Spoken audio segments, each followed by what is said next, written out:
Tactically, yes. Lengths, yes. But did they not need that sixth and seventh bowling option to go to? And of course, that first 10 or 15 overs when they didn't take wickets. Zaheer? Well, having six bowling option is a luxury. There's no doubt about it, and we did speak about that all-round option, which is not available, and Indian team will have to wait for Hardik to start bowling at some stage and start contributing. But when you don't have that option, rather than breaking your head over it, you just got to understand, accept, and plan it. I think you still have five capable bowlers who can do the job for you. It's just about getting those tactics right, fine-tuning things, and then moving on with the game. And then you have to find that way of winning matches. You have to find that way of getting those wickets and putting pressure on the opposition. Yeah, we had a look at those numbers there, Michael, and I think they told a story. It was basically 4 matches where India did have that sixth bowling option, but since then, you're talking about pretty much 5 bowlers every single time. We had Kedar Jadhav, Shreyas Iyer chipping in, but after that, it's just been that formula of 5 bowlers, nowhere else to turn.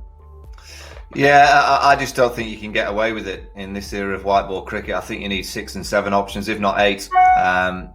Just to have 5. I know Hardik's got his problem with his back. He'll come back, so that's a 6th option. But even with 6, I still think you need one other option. It's a different era of white ball cricket, the way that these batters now attack certain bowlers, the matchups.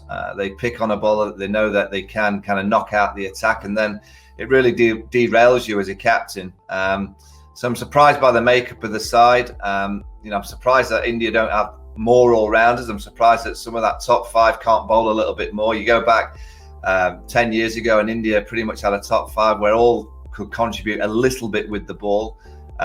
So that is something that I think India as a whole need to look at in white ball cricket, is how do they get deeper with the batting hand? How can they get an 8 and a 9 that can strike the ball better than they have at the minute? And also, how can they get more bowling options by, 1 or 2 of that top 4 just offering something with the ball in hand? It might be something over the course of from now to the next World Cup that they really have to work on, players that can just offer a little bit more so with the ball as well as not just the bat.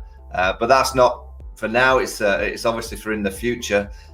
They've somehow just got to bring a better mindset and mentality with the batting hand. But just having, Zach will tell you, just having 5 bowling options, you've got to be very good. You've got to have 5 incredible bowlers to guarantee that you're all going to bowl your 10 without having any contribution from any other bowler. Respond to that, Zaheer, because in your era, you knew, I'm not pointing any fingers at you. I'm sure you could get 3 or 10 without unscathed most of the time, but you knew the back of your mind, you could have a UV, you could have a Raina, you could have a Sachin Tendulkar coming in and chipping in with full 10 overs, sort of Ganguly, for God's sake. See, when you have more options, as a captain also, that gives you liberty to play around with your overs. Otherwise, you kind of get stuck, like you've seen today when around 40 over mark, you have to get your spinners out. Otherwise, you knew that things are going to be really tough for you. So you have to make sure that your Ravindra Jadeja's overs are finished by 40 over mark. You just had Chahal's 2 overs, and you at times get stuck with a set pattern. And that is something when you have 6 or 7 bowling options, that gives you luxury, not only from the point of view of who's having an off day, but also just to be more proactive and tactical with regard to who's batting in the middle. When you have only 5 bowling options, at times you get limited with that flexibility in the middle overs.